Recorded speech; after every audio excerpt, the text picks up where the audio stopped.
JEE mains 2024 में यहाँ पर दो टर्म के कोएफिशिएंट के रेशियो के ऊपर एक क्वेश्चन पूछा गया था। इसमें बोला गया है, एक एक्सप्रेशन दिया गया, बाइनोमियल एक्सप्रेशन। इसमें 13th और 7th टर्म जो है उनके रेशियो, उनके कोएफिशिएंट के रेशियो की पावर 1/3 का वैल्यू पूछा गया है ना। तो चलिए सबसे पहले बात करते हैं सेवंथ टर्म की। सेवंथ टर्म को हम जनरली T7 बोलते हैं और R की वैल्यू यहाँ पर हम 6 लेते हैं, क्योंकि देखिए जब भी हम बाइनोमियल एक्सप्रेशन लिखते हैं तो NC 0 से शुरू करते हैं, फिर NC 1। तो ये फर्स्ट टर्म है, ये सेकंड है, तो जो सेवंथ टर्म होगी वहां पे NC 6 होगा। तो T7 लिखेंगे कैसे हम इस एक्सप्रेशन के लिए? 18C6 है ना। फर्स्ट टर्म है x की पावर 1/3 अपॉन 3 की होल पावर हो जाएगी। अब देखिए यहाँ पर होता है 18 - 6, यानी कि क्या हो जाएगा? 12। चाहे तो आप 6 भी लिख सकते हैं यहाँ पे, है ना। तो यहाँ पे हम क्या लिख देते हैं? 12 लिख देते हैं, है ना। चलिए, और 1/2 x की पावर 2/3, इसकी पावर जो है वो क्या है? 6 है। अब हम इसको थोड़ा सा अरेंज करके लिखते हैं, है ना। जैसे यहाँ पे अपॉन में x है, यहाँ पे ऊपर है, तो उनको एक साथ लिखने की कोशिश करेंगे, है ना। और बात की गई है कोइफिशिएंट की, तो कोइफिशिएंट में x को हम इन्वॉल्व नहीं करते हैं, तो x इक्वल टू 1 रख दीजिए यहाँ पर, है ना। बाकी बच गया उसको लिख लीजिए।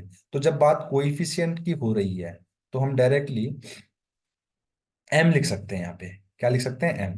दूसरी बात यह है कि देखिए यहाँ पर क्या हो जाएगा, इससे इसको जब आप इसको सॉल्व करेंगे तो यहाँ से पावर लगभग सेम आएगी, तो हमारे पास बचेगा क्या? 18C6 1/3 की पावर 12, है ना। और यहाँ पर 2 की पावर 6 हो जाएगी, इंटू 1/2 की पावर 6।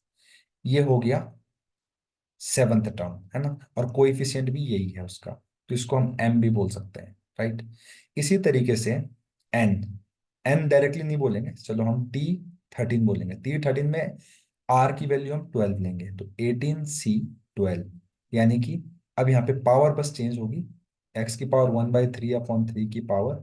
अब यहाँ पर क्या होगा? 18 - 12 होगा, तो यही 6 हो जाएगा, है ना। इतना हम बेसिकली जानते हैं।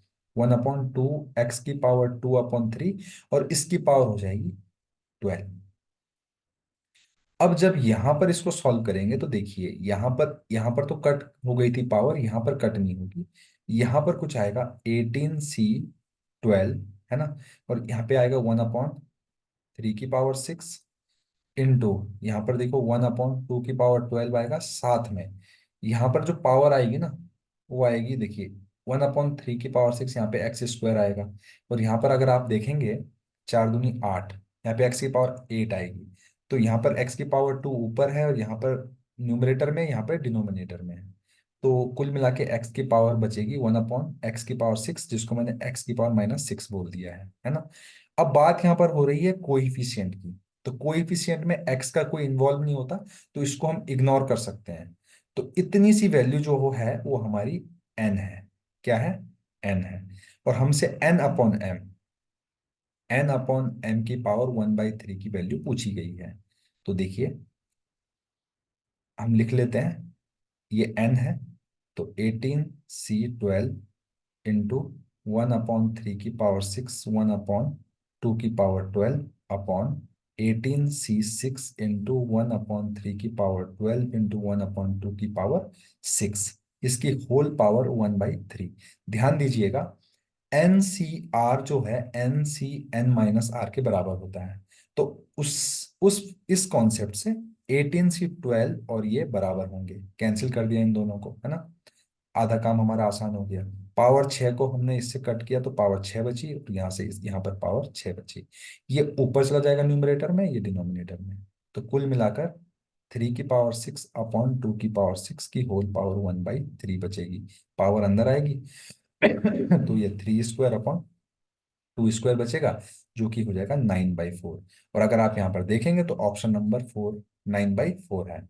यही इस क्वेश्चन का आंसर है। अगर आपको ये प्रोसीजर, ये सॉल्यूशन अच्छा लगे तो प्लीज प्लीज प्लीज चैनल को लाइक शेयर और सब्सक्राइब करना बिल्कुल ना भूलें, ताकि हमें और भी वीडियो बनाने का मोटिवेशन मिलता रहे।